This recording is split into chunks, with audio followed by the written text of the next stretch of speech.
네, 안녕하세요. AP투자연구소 윤사무의 팀장입니다. 오늘 알아볼 기업은 나라 M&D고요. 코드 번호는 051490입니다. 현재 12월 16일 수요일 11시 39분을 지나고 있고요. 오랜만에 나라 M&D에 대해서 리뷰를 하게 될 것 같고요. 어떻게 보면은 조금 변곡점이 될 수도 있다라고 좀 판단하고 있습니다. 현재 좀 그 LG 에너지 솔루션과 관련된 기업들 그리고 테슬라 배터리와 관련된 기업들이 좋은 주가 흐름을 보여주고 있는데 과연 나라 MMD도 우리는 어디서 한번 공략을 해볼 수 있고 또 추가적으로 상승 모멘텀은 많은데 그런 부분들에 있어서 좀 주가에 좋은 영향을 미치게 될 것인지에 대해서 한번 알아보게 될 것 같고요. 원래 그래도 일주일에 한 1, 2회 정도 영상 꾸준히 리뷰를 하고 있다가 제가 뭐 특별히 이상이 없어 보여서 조금 리뷰를 최근에는 안 하고 있었지만 그래도 제가 이제 금융 관련해서 제가 일을 엄청 오래 했기 때문에 그런 부분들에 있어서 좀 주목을 해봤던 기업이고요. 내용적인 측면에서는 일전의 영상과 크게 다르지 않을 수 있지만 그래도 오늘 조금 긍정적인 부분들에 대해서 조금 얘기를 해볼까 합니다. 자, 나라 M&D 같은 경우에는 1999년 LG전자 생산기술센터 금형공장을 이제 스핀오프 방식으로 이제 분할해서 설립이 된 금형 전문 업체이고요. 그렇기 때문에 현재 2대 주주가 LG전자입니다. 네, 지분율은 한 12.6%를 가지고 있고요. 최근 영상에서 LG그룹과의 관계가 이제 지분으로 이어져 있기 때문에 LG 에너지 솔루션이 이제 출범이 된다라고 했을 때 테슬라의 최대 배터리 공급사로 또 부각을 받을 수 있다라고 리뷰를 했었습니다. 그러면서 이제 이 기업 같은 경우에는 이제 자동차와 가전 그리고 배터리팩 제품을 사용하는 금형과 부품을 생산하고 있는데 주요 금형과 자동차 부품 고객사에는 이제 발레오나 다스 등이 있고요. 2차 전지 고객사 같은 경우에는 LG화학 그리고 앞으로 내년에 상장이 예정이 되어 있는 예상이 되고 있는 LG 에너지 솔루션이 있습니다. 그래서 나라 M&D 같은 경우에 LG화학의 핵심 배터리 팩 공급사입니다. 그래서 배터리 팩이라는 게 이제 껍데기라고 보시면 돼요. 예, 그래서 금형 같은 경우에는 예전에도 설명을 드렸지만 이런 식으로 모양에 대해서 이제 설명을 드렸죠. 그러니까 그때 당시에 설명을 드렸던 게 가장 쉬운 게 뭐냐면은 붕어빵입니다. 붕어빵. 붕어빵을 이제 예시로 들었는데 붕어빵을 보시면은 보통 이제 그 틀이 있잖아요. 여기다가 이제 밀가루를 이제 쑥 이런 식으로 이제 밀가루를 이런 식으로 하고 나서 위에서 찍어주면은 붕어빵 모양이 탄생이 되죠. 이거를 이제 철판을 이제 그런 밀가루 대신에 이제 철판을 깔고 그 다음에 찍어주면은 이게 금형이 됩니다. 그래서 이거를 팩에다가 이제 그 안에는 뭐 양극재도 들어가 있고 뭐 음극재도 되어 있고 전해질도 들어가 있고 뭐 그럴 텐데 그 이렇게 덮어주는 거를 이제 배터리 팩이라고 한다라고 보시면 될 것 같고요. 그래서 이제 뭐 이게 여기서도 이용이 되지만 전반적으로 자동차 부품 내에서는 자 금형이 사용이 안 되는 곳이 없어요. 그거는 전기차가 되든 그 뭐 일전에 이제 기름으로 가는 자동차가 되었든 뭐 수소가 되었든 그 금형은 사용이 될 수밖에 없다라고 보시면 될 것 같고 그래서 하반기부터 이제 본격적인 실적 증가가 예상이 되는 부분들에 있어서 유럽의 이제 전폭적인 전기차 구매 보조금 정책이 우호적인 전기차 시장 성장 환경을 조성하고 있고요. 현재 테슬라 같은 경우에도 보시게 되면 차가 상당히 잘 팔리고 있습니다. 뭐 그 안에서도 뭐 사고도 있고 그러긴 할 거 있지만 그럼에도 불구하고 테슬라가 LG 에너지 솔루션에 주는 수주들을 좀 보게 되면은 상당히 잘 팔리고 있으면서 그런 모멘텀에 있어서는 저는 이어가지 않을까. 네, 테슬라에 대한 모멘텀이나 테슬라가 이제 조만간 또 S&P 편입을 앞두고 있죠. S&P 500 지수의 편입을 앞두고 있기 때문에 그런 부분들에 있어서 또 기대감적인 요소들 네, 주식시장에서는 또 그런 기대감을 절대 무시할 수 없죠. 네, 그런 부분들에 있어서 한번 주목을 해보자라는 의견을 드릴 수 있을 것 같고 유럽 완성차 업체들 같은 경우에는 최대한 빠르게 전기차 신차 양산에 돌입하려는 노력이 있을 것으로 예상이 되고 있습니다. 네, 테슬라랑 어떻게 보면은 계속해서 경쟁을 해야 되는 부분들에 있어서 뭐 벤츠가 되었든 폭스바겐이 되었든 BMW가 되었든 네, 그런 부분들에 있어서 그렇다라고 하면은 계속해서 그런 배터리 공급 업체들은 주목을 받을 수밖에 없다라고 볼 수 있을 것 같고요. 이에 따라서 배터리 수급이 더욱 중요한 이슈로 이제 부각을 받으면서 LG화학의 입지는 견고해질 것으로 보여지고 있고요. LG화학의 배터리팩 공급 물량 증가와 수요 개선이 동시에 일어난다라고 하면은 올해 말 그리고 내년까지도 계속해서 나라 M&D 같은 경우에는 공급 물량 증가가 예상이 되는 부분이 있겠다라고 말씀을 드릴 수 있겠습니다. 그래서 최근 강하게 상승해왔던 이유 같은 경우에는 상승해왔다가 최근에 좀 주가가 횡보를 하면서 어느 정도의 이런 기간 조정, 가격 조정이라 보기엔 좀 애매하죠. 그냥 수렴을 하면서 횡보하는 추세였고 지금은 또 그 21선, 5일선이 이제 모였고 이제 61선까지도 이제 모이면서 상당히 좋은 주가 흐름을 조정을 아주 이쁘게 보냈다라고 볼 수 있을 것 같고요.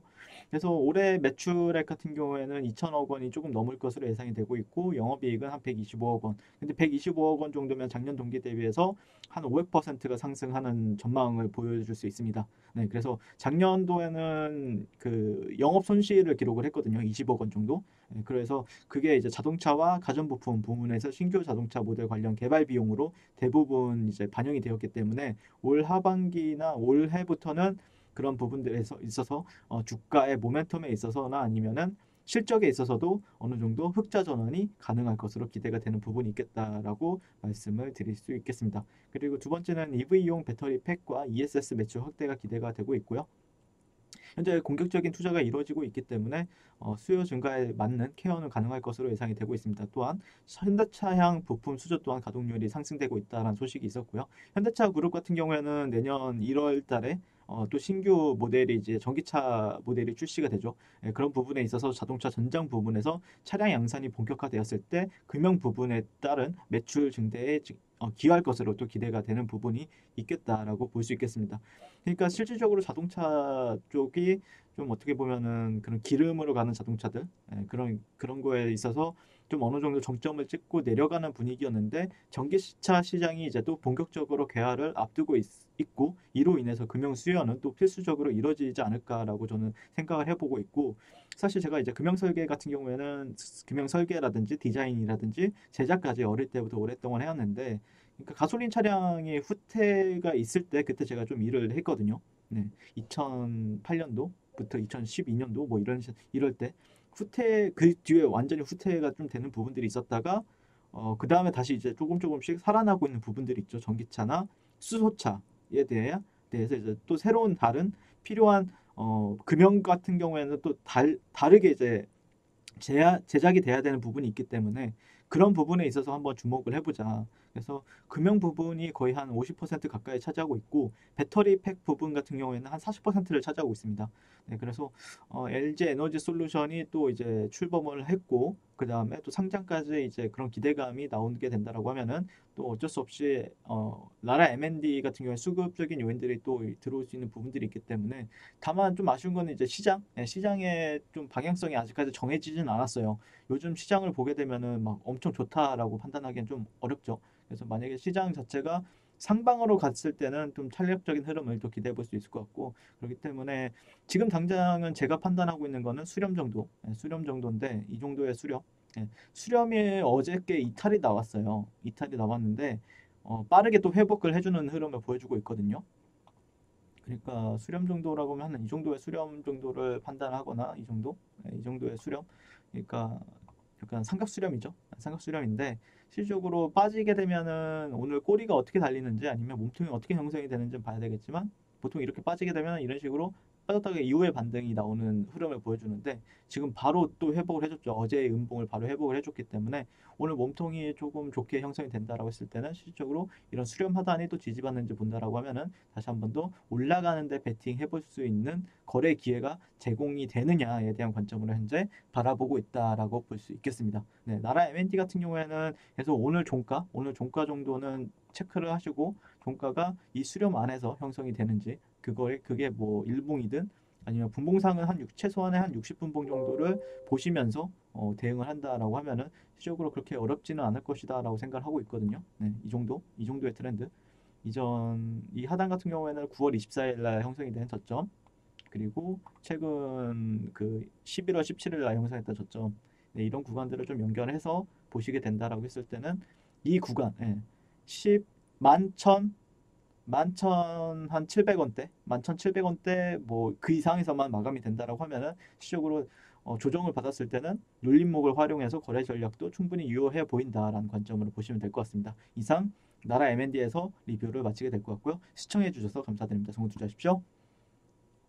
네, 그리고 무료 추천주를 매일매일 드리고 있습니다. 네이버에서요. AP투자연구소를 검색하시고요. 웹사이트 상단에 AP투자연구소 홈페이지로 갈 수 있는 링크가 나옵니다. 클릭하시게 되면은 홈페이지로 접속을 하실 수가 있는데요. 화면 가운데 라이브로 깜빡깜빡 하는 게 보이시죠? 그 밑에 2020년 무료 추천 종목이 있습니다. 이렇게 클릭하시게 되면은 매일매일 저희 소장님께서 댓글로 리딩을 해드리고 있습니다. 12월 11일, 12월 10일 이렇게 계속해서 매일매일 추천 도와드리고 있고요. 오늘의 추천 종목의 동향을 한번 살펴보도록 할게요. 자, 7시 38분부터 댓글 리딩에 들어가신 걸 볼 수가 있고요. 주말 사이에 있었던 미증시에 대한 설명부터 상승과 하락에 대한 이유까지 댓글로서 리딩을 도와드리고 있습니다. 9시가 되면요, 종목 추천이 나가게 되는데요. 종목명, 매수가, 1차 목표가, 손절가가 함께 제시가 됩니다. 오늘 같은 경우에는요, 오택이 추천이 나왔고요. 현재가 15,200원 기준 매수, 1차 목표가 15,650원, 손절가 14,500원으로 대응합니다 라고 목표가와 손절가가 같이 제시가 됩니다. 그랬을 때 주가가 상승하게 되어 목표가에 도달했을 때는 목표가에 도달했다고 댓글로서 리딩을 도와드리고 있고요. 하락하면 하락하게 되었다고 손절에 대한 리딩도 함께 해드리고 있습니다. 지금 이 무료 추천 종목은 로그인을 하지 않아도 누구나 다 볼 수 있는 공개되어 있는 댓글 리딩이기 때문에 홈페이지에 오셔서 종목이 필요하신 분들은 많은 도움 받아가시면 좋겠습니다. 감사합니다.